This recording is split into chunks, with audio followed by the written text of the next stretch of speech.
The reaction time advantage becomes even more devastating when you think about it from the German perspective. Picture yourself as a Luftwaffe pilot, sitting at a forward airfield somewhere in France, sitting in your FW-190 with the engine warming up for a morning patrol.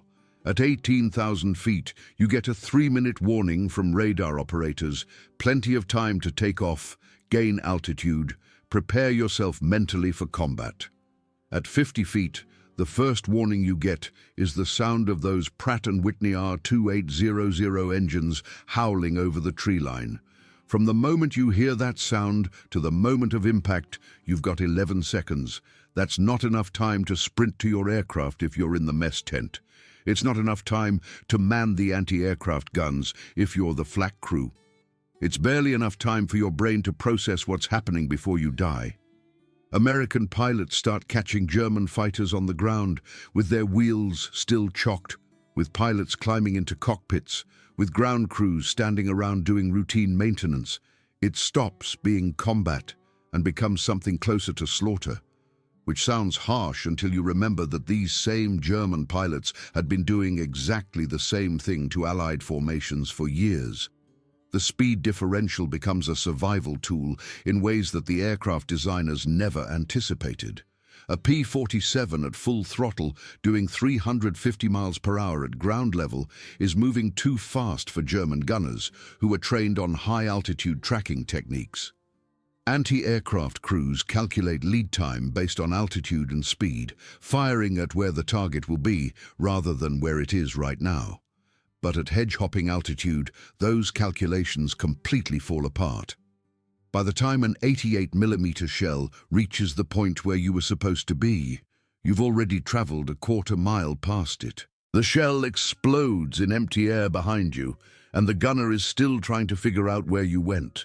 Light anti-aircraft fire, the 20mm guns that can really ruin your day, requires visual tracking and smooth motion to be effective. You give them neither.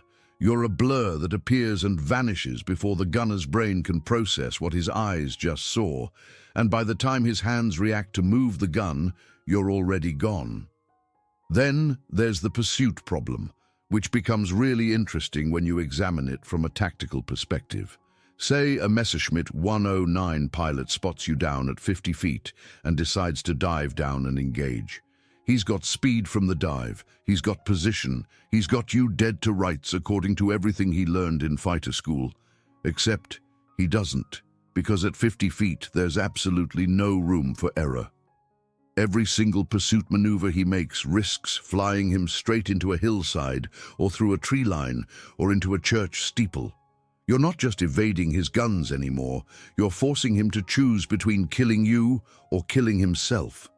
Most German pilots end up pulling up, breaking off the engagement because they've been trained for altitude combat, where you have 10,000 feet of forgiveness below you if something goes wrong.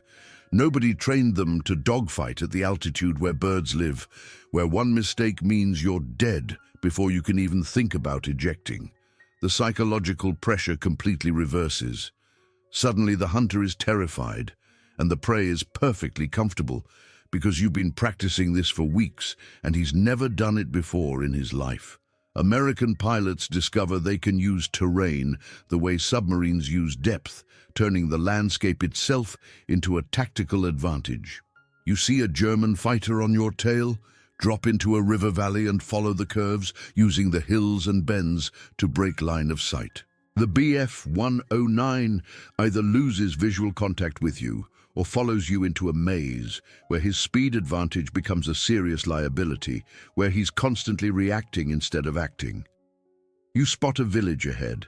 Fly straight through it, using the buildings as shields, weaving between church steeples and water towers and grain silos. Everything in the landscape becomes tactical cover that can be exploited. Tree lines, rolling hills, valleys, bridges, everything can be used to break pursuit or mask your approach. The Luftwaffe had owned the sky above France for years, treated it like their personal domain. The Americans steal the ground and turn it into a weapon, and suddenly all those years of experience fighting at altitude don't mean much when you're trying to chase a Thunderbolt through terrain at 50 feet. Physics doesn't care about doctrine, and at 50 feet, physics is decisively on America's side. The P47 Thunderbolt wasn't actually designed for this kind of flying. Republic Aviation built it as a high-altitude interceptor, a 7-ton monster meant to escort bombers at 25,000 feet, where the air is thin and turbochargers make all the difference. That massive R2800 engine generates 2,000 horsepower, but all that power was optimized for climbing and performance in the stratosphere, where most people thought air combat would happen. When pilots start bringing these machines down to treetop level in late 1943, they come back with shredded belly panels, damaged oil coolers, and stories about impacts that should have killed them, but somehow didn't. Republic's engineers look at the damage reports and realize something interesting. They've accidentally built the perfect low-level fighter. They just need to finish the job by making some modifications that will let pilots survive this new kind of warfare. The first modification is pure survival engineering, nothing fancy or high-tech about it. Starting in December 1943, Republic begins adding quarter-inch armor plating to the P-47's belly and lower engine cowling. This isn't protection against bullets or cannon fire, though it helps with that too. This is protection against France itself, against the landscape at 350 miles per hour. At 50 feet, you're not just dodging enemy fire, you're dodging trees and power lines and your own mistakes. Pilots are clipping branches, smashing through telephone wires, hitting things they never even saw, and somehow staying airborne. The belly armor means that when you scrape a treetop, not if, but when, you might actually survive it instead of having tree branches punch through into your fuel tanks or hydraulic lines. They add reinforced brackets around the oil cooler after 3 pilots limp home with punctured cooling systems from tree strikes. One pilot, Lieutenant Francis Gabreski, lands at Halesworth with a 6-foot tree branch wedged into his landing gear. The armor saved the hydraulic lines, kept the gear working, let him land instead of belly in. The gun sight modification is subtler, but just as critical for operational effectiveness. The standard N9 reflector gun sight was calibrated for deflection shooting at altitude, leading a target that's maneuvering in 3-dimensional space thousands of feet away. You're computing angles and relative motion and all sorts of trigonometry in your head while someone's shooting back at you. At ground level, your targets aren't maneuvering. They're stationary. Parked aircraft, locomotives sitting on sidings, fuel trucks lined up at depots, supply columns moving along roads. What you need is a sight that can acquire targets instantly in the 2 seconds you have them in view while traveling at 350 miles per hour. By February 1944, Republic starts installing modified K-14 gyroscopic sights with adjusted ranging, essentially turning the Thunderbolt into a gun platform that can aim itself. You put the pipper on the target, squeeze the trigger, and 850 caliber Brownings erase whatever you were looking at. Each gun fires about 13 rounds per second, so you're putting over 100 armor-piercing incendiary rounds into the target in the time it takes to blink. They change the wing racks too, adapting the aircraft for a new kind of warfare. The P-47 could carry bombs from the beginning, but the standard shackles and release mechanisms were designed for high-altitude release where you've got time and distance to work with. Drop a 500-pound bomb at 50 feet, going 350 miles per hour, and the blast is going to kill you just as efficiently as it kills the target. Engineers develop low-altitude skip bombing techniques borrowed from the Pacific Theater, where they've been dealing with similar problems. You approach a bridge or bunker at maximum speed, release at the last possible second, and let the bomb skip like a stone across water, except it's skipping across concrete or dirt straight into whatever you're trying to destroy.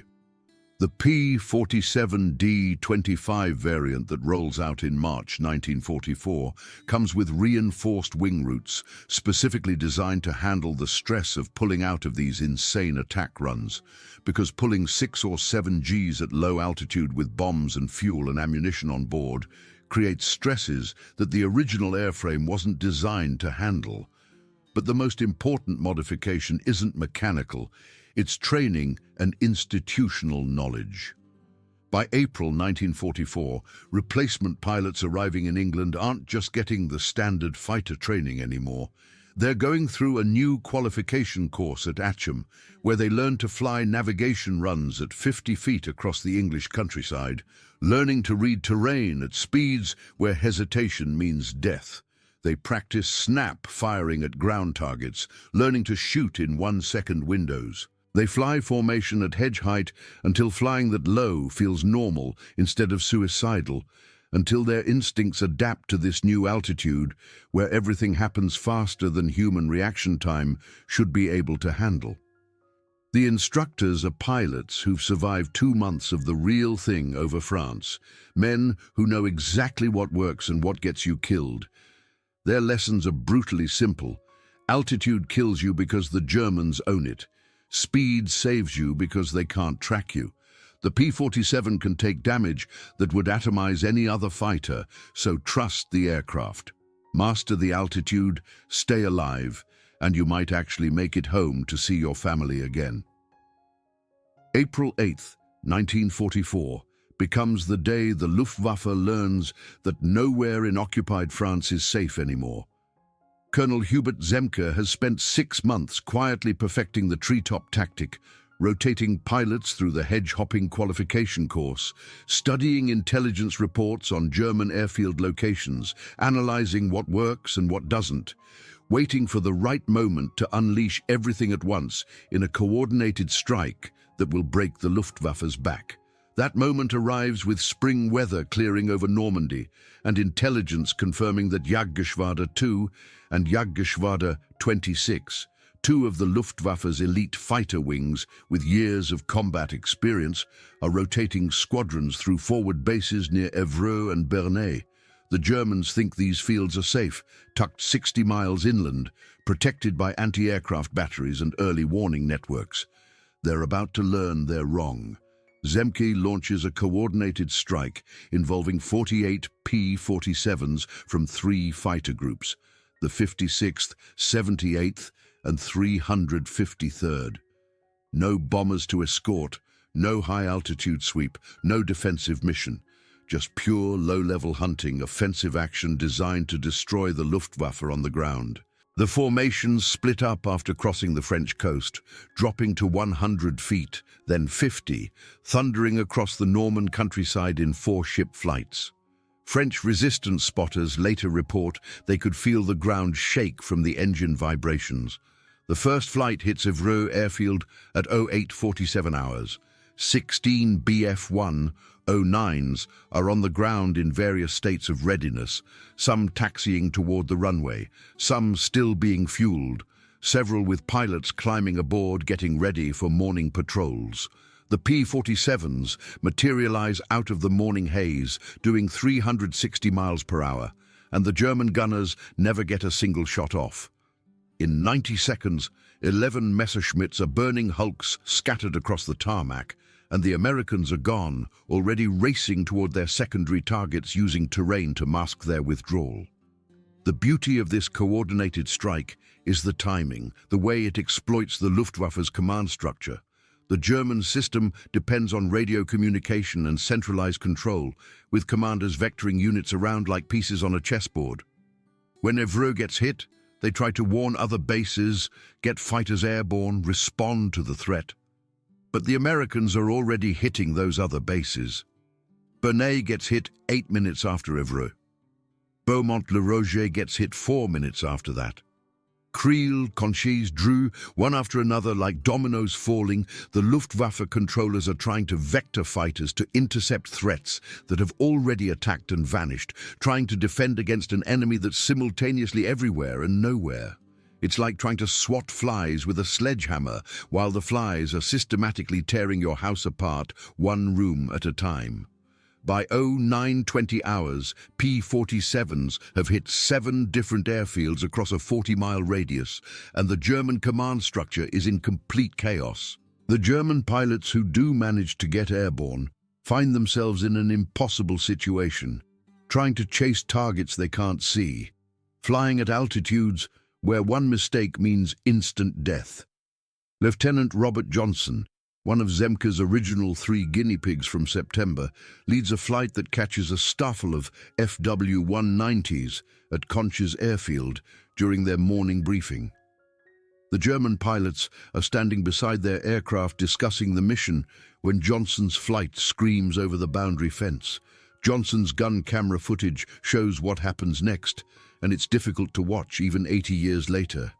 FW-190s erupting in fireballs, pilots sprinting for cover, fuel trucks exploding and spreading burning aviation fuel across the flight line.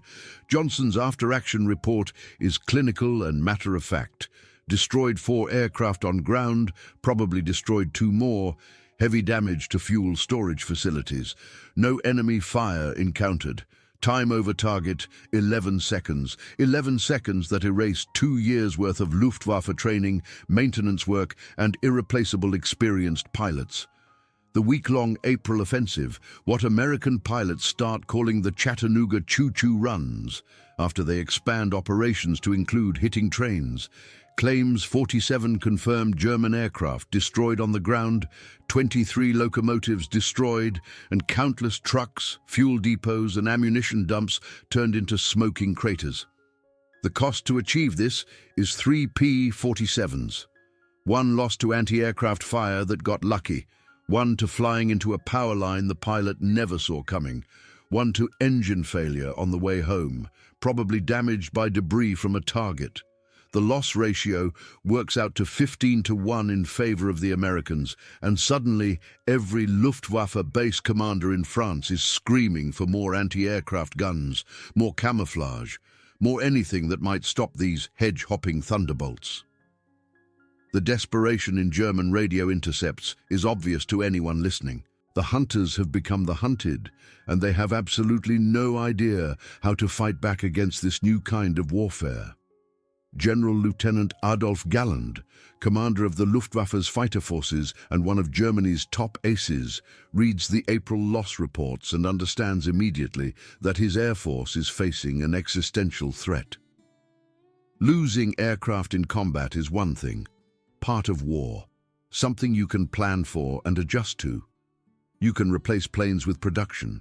You can train new pilots at schools in Germany, but losing them on the ground, along with the fuel trucks, ammunition, and experienced ground crews, that's hemorrhaging capability faster than Germany's collapsing logistics network can possibly replace.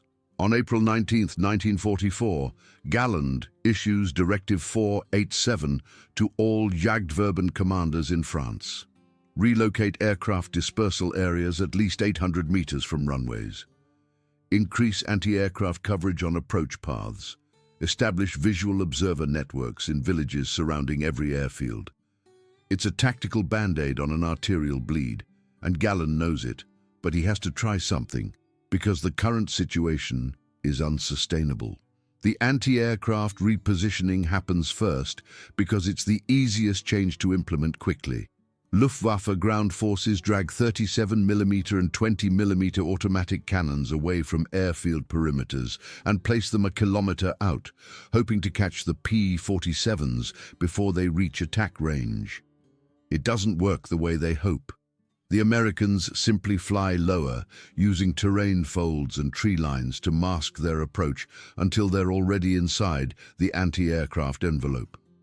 By the time the guns start tracking and firing, the Thunderbolts have already fired their own guns and are screaming past at speeds the gunners can't match with their manual tracking. Even worse for the Germans, positioning anti-aircraft batteries in open fields makes them targets themselves. P47 pilots start hunting the anti-aircraft guns, strafing the positions with 50 caliber fire that turns the gun crews into casualties without the Germans getting anything in return. One German anti-aircraft battery commander near Dreux reports losing 17 men in 3 weeks without scoring a single confirmed hit on an American fighter. The mathematics of that exchange rate is unsustainable. The observer network proves more effective initially, but creates its own set of problems. The Luftwaffe recruits French civilians, some willing collaborators who support the occupation, some coerced through threats or blackmail to watch roads and fields near airfields and telephone warnings when they hear aircraft engines approaching. It gives the Germans maybe 30 extra seconds of warning, just enough time for pilots to sprint away from their aircraft, which means the pilots live, which is good, but their planes still burn, which defeats the entire purpose of having fighters.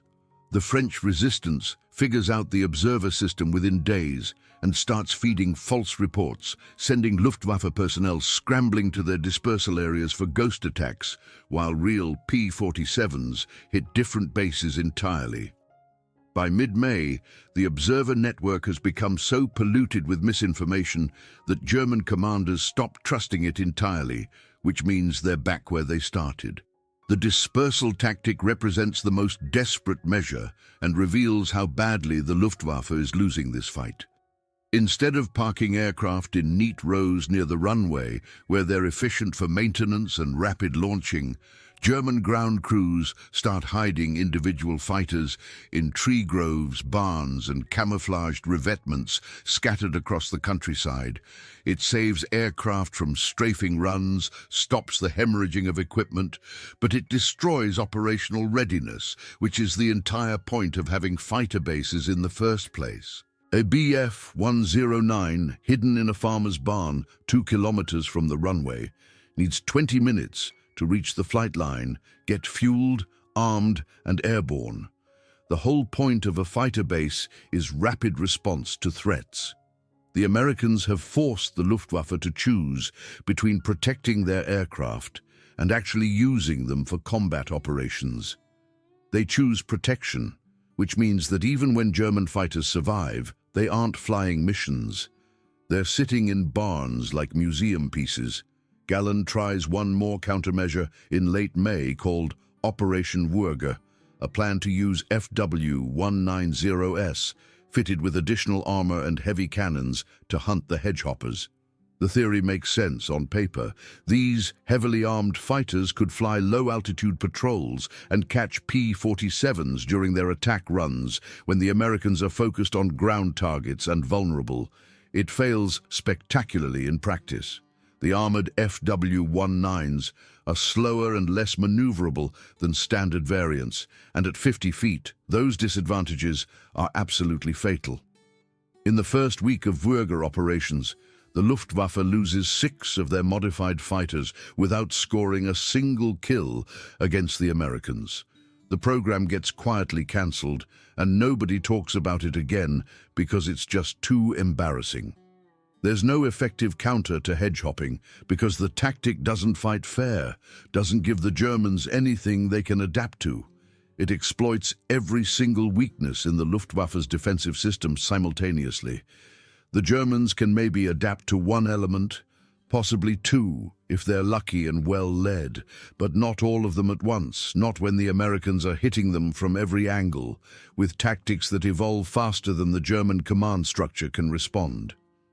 By June 1944, Luftwaffe commanders in France have accepted a grim reality that nobody wants to say out loud.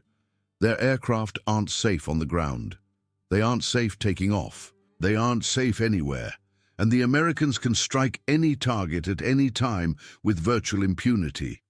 Air superiority has evolved into something approaching air terror. Living at 50 feet means learning an entirely new language of survival that has nothing to do with the Luftwaffe or German fighters. You can master every tactical principle, execute perfect gun runs, do everything right, and still die because a flock of starlings explodes through your canopy at 350 miles per hour. Lieutenant James Goodson of the 4th Fighter Group learns this lesson on May 3, 1944, when a bird strike shatters his windscreen over the Loire Valley. Blood and feathers and broken plexiglass in his face, half blind, wind tearing at his eyes at 300 miles per hour. Somehow he keeps the stick steady, climbs out of the death zone, and lands at an emergency strip with glass shards embedded in his cheeks. The bird that hit him was a crow. After that incident, pilots start calling them flying flak and develop an instinct for spotting bird behavior patterns. If you see birds scatter suddenly, something's there that spooked them. Trees, wires, and other aircraft, terrain features. The birds know the landscape better than you do, and they're trying not to die just like you are. Power lines turn out to be worse than birds because you can't see them until you've already hit them and it's too late. France's rural electrical grid is a web of death strung between wooden poles at exactly the altitude American pilots are flying. The wires are thin, nearly invisible against the landscape, and tensioned strong enough to slice through aluminum like cheese wire through butter. In April and May 1944, the 8th Air Force loses 9 P47s to power line strikes. Not combat losses, not even counted as enemy action in the statistics, just administrative casualties that go into reports as struck obstacle during low-level flight. Lieutenant William O'Brien hits a line near Chartres that wraps around his propeller and pulls down 3 telephone poles before the wire snaps. The jolt nearly rips the engine off the airframe, and he makes it 10 miles before the vibrations force him to bail out. Rescue crews find the P47 with 40 feet of copper wire still tangled in the propeller blades. The psychological pressure of hedge-hopping isn't the fear of dying, because every combat pilot lives with that fear every single day. It's the fear of dying stupidly, of being killed by your own mistake rather than enemy action.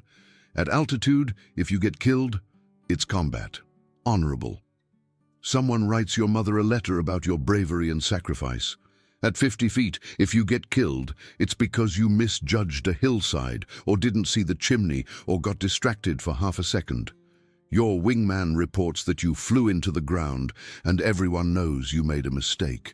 That knowledge creates a mental burden that some pilots simply cannot carry, no matter how brave or skilled they are. The 56th Fighter Group has 3 pilots in May 1944 who request transfer to bomber escort duty high-altitude missions because they can't handle the ground-level stress anymore. One of them, a captain with 14 confirmed kills and a reputation for fearlessness, tells the flight surgeon he would rather face the entire Luftwaffe at 20,000 feet than fly another mission at tree level. The surgeon approves the transfer without judgment because everyone understands that different people have different breaking points. The physical toll proves equally brutal in ways that don't show up in casualty statistics. Flying at maximum speed for extended periods while constantly scanning terrain and threats creates exhaustion that goes way beyond normal combat fatigue. Your body produces adrenaline continuously for 2 hours. Your eyes strain to track ground features rushing at you at 6 miles per minute. Your hands and arms fight constant microcorrections to keep the aircraft stable at an altitude where a 2-degree mistake means death. Pilots land after a hedge-hopping mission and find their flight suits soaked completely through with sweat despite flying in 50-degree weather.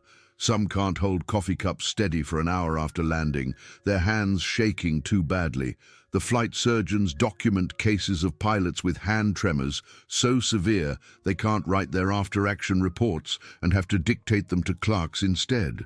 Then there are the ones who adapt too well, who survive so many missions that they start feeling invincible. They take unnecessary risks, fly at 30 feet instead of 50, strafe targets in broad daylight that should be bypassed.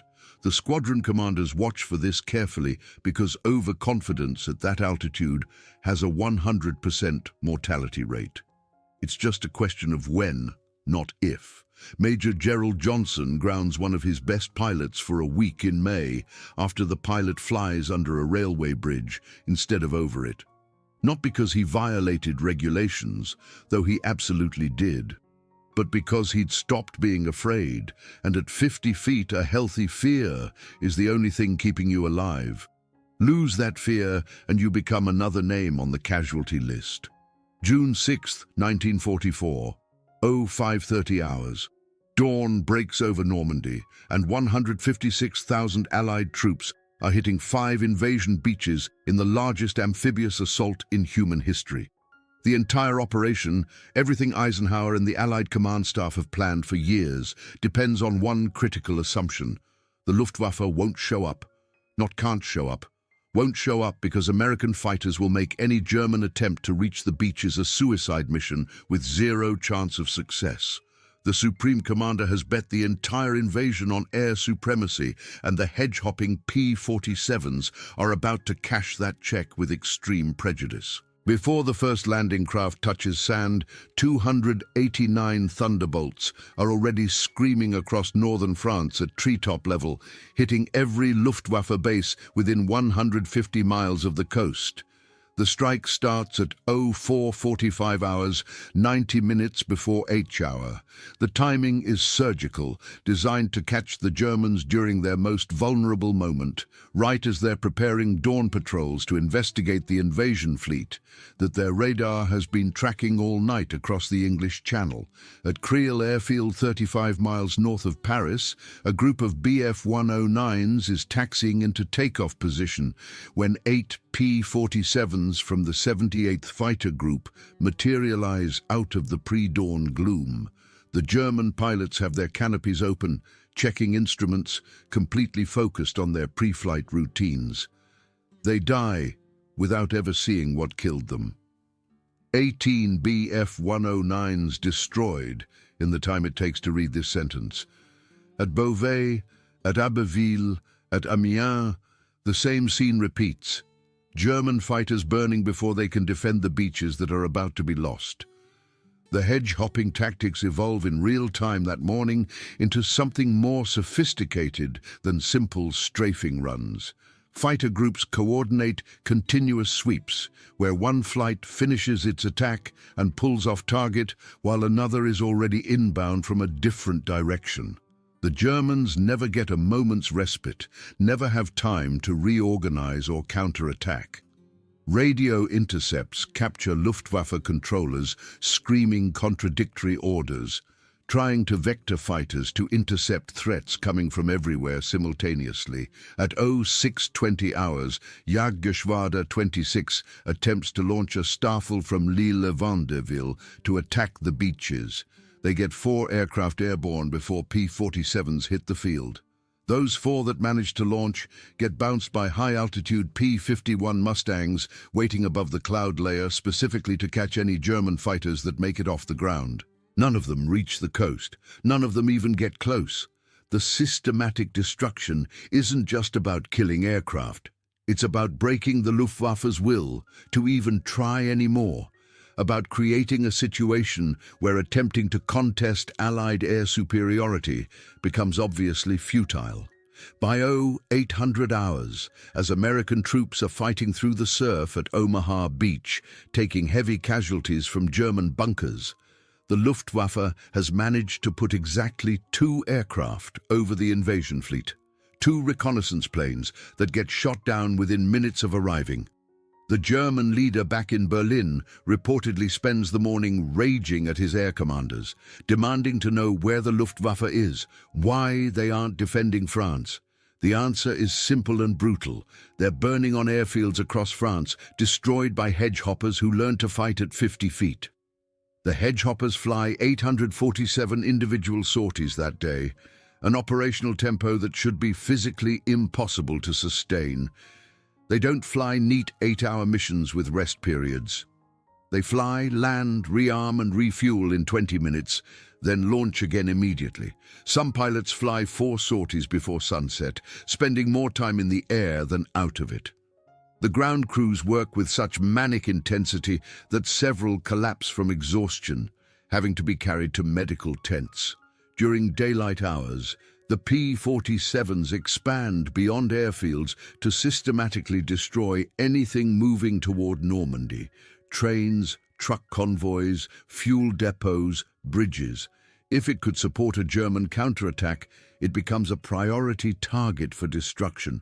Lieutenant Colonel Francis Gabreski leads a flight that catches a German panzer column attempting to move toward Caen. The tanks are buttoned up, crews inside, moving at road speed with no air cover because there is no air cover left to provide. Gabreski's flight doesn't have bombs, just 50 caliber armor-piercing incendiary rounds. They strafe the column from engine deck angles, where the armor is thinnest. 3 Panzer Wows brew up, their ammunition cooking off in secondary explosions that throw turrets 50 feet into the air. The column scatters into the tree line and doesn't move again until after dark. Multiply that scene across 50 different roads, and you understand why German reinforcements that should have reached Normandy in 6 hours take 3 days. As the sun sets on June 6th, the Luftwaffe has flown 319 sorties over Normandy. The Allies have flown 14,674. The difference is hedge-hopping. Every German aircraft that manages to survive the ground attacks faces a gauntlet of low-level American fighters between their base and the battlefield. The few that make it through accomplish nothing meaningful, drop no bombs, strafe no landing craft, achieve no tactical objectives. The invasion succeeds because the sky over those beaches belongs entirely to the Allies, and the sky belongs to them because P-47 pilots spent 7 months learning how to kill an air force before it could fly. D-Day isn't just won on the beaches, it's won at 50 feet over France, one burning Messerschmitt at a time. The hedge-hopping revolution doesn't end when the war does, doesn't fade away as some tactical curiosity. It rewrites the entire manual on how air forces think about close air support and battlefield interdiction for decades to come. By August 1944, every Allied air force in Europe has adopted some version of the treetop tactics. British Typhoons and Tempests start flying similar low-level strikes against German positions. Soviet Il-2 Sturmovix, already designed for ground attack, refine their approach patterns based on American after-action reports that get shared through Allied coordination channels. The Luftwaffe itself tries to copy the tactics in their few remaining operational sectors, but by then they lack the fuel, the training time, and most critically, the aircraft to make it work. The P-47 hedgehoppers have demonstrated something profound about modern warfare. Air superiority isn't about controlling the sky above the battlefield anymore.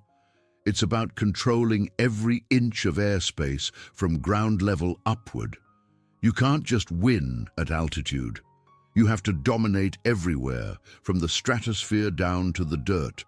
The casualty statistics validate the entire approach, despite its brutal learning curve and high risk. Between April and August 1944, P-47 groups flying hedge-hopping missions destroy 1,823 German aircraft on the ground, 2,315 locomotives, over 9,000 trucks and armored vehicles, and hundreds of bridges and fuel depots. They lose 289 aircraft in the same period, 114 to anti-aircraft fire, 87 to ground obstacles and mechanical failure during low-level flight, 67 to enemy fighters, mostly during withdrawal when German pilots catch them climbing back to altitude, 21 to unknown causes, aircraft that simply disappear without anyone knowing exactly what happened. The loss rate works out to roughly 15% over 5 months of the most intense combat operations in aviation history. Brutal numbers that represent real men who died, but sustainable numbers, which is what matters in a war of attrition.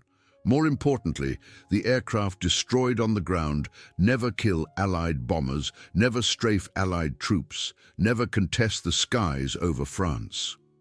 The Korean War sees American pilots applying hedge-hopping principles against North Korean and Chinese forces with devastating effect. Fatih, Shooting stars and F-84 Thunderjets scream across the Korean countryside at tree level, hitting supply columns and airfields using tactics refined over France a decade earlier. The speeds are higher, jets versus propeller aircraft, but the fundamental approach remains identical. Fly low, fly fast, exploit terrain, hit targets before they know you're there. The terminology changes slightly. The Vietnamese learned these lessons the hardest way possible when American F-4 Phantoms and A-7 Corsairs fly low-level interdiction missions along the Ho Chi Minh Trail. The terminology changes to nap of the earth flying, but the DNA is pure 1944 Thunderbolt tactics running through every operation. Modern close air support doctrine still carries the fingerprints of those P47 pilots who figured it out over France. The A-10 Warthog, designed in the 1970s specifically for low-altitude ground attack, incorporates every single lesson learned over France 3 decades earlier. Heavy armor protection underneath the aircraft. Redundant flight systems so battle damage doesn't kill you. Weapons optimized for ground targets rather than air-to-air combat. Training that emphasizes terrain masking and high-speed approaches. Air Force survival schools still teach the tactical principles that Hub Zemke's pilots discovered through trial and error and blood. Altitude gives you visibility, but ground level gives you surprise. Speed at low altitude provides better protection than maneuverability at high altitude. The ground is a weapon if you know how to use it properly. The specific aircraft have changed, the weapons have gotten more sophisticated, guidance systems have evolved from eyeballs to lasers to GPS. But the core concept of using terrain and speed to achieve tactical surprise remains gospel truth. The psychological legacy might prove even more important than the tactical one. The hedge-hopping campaign proves that conventional wisdom can be completely wrong. The doctrine written in peacetime by people who never fought might need to be thrown out when men start dying at unacceptable rates. That sometimes the right answer is the one that sounds completely insane to everyone who hasn't tried it. Hub Zemke never gets court-martialed for his unauthorized tactical experiments. Instead, he gets the Distinguished Service Cross, and the Army Air Forces, later the Independent Air Force after 1947, internalizes a cultural lesson about innovation under fire. When faced with unacceptable losses, you don't keep doing the same thing harder. You question everything, test alternatives, empower junior officers to experiment with new approaches.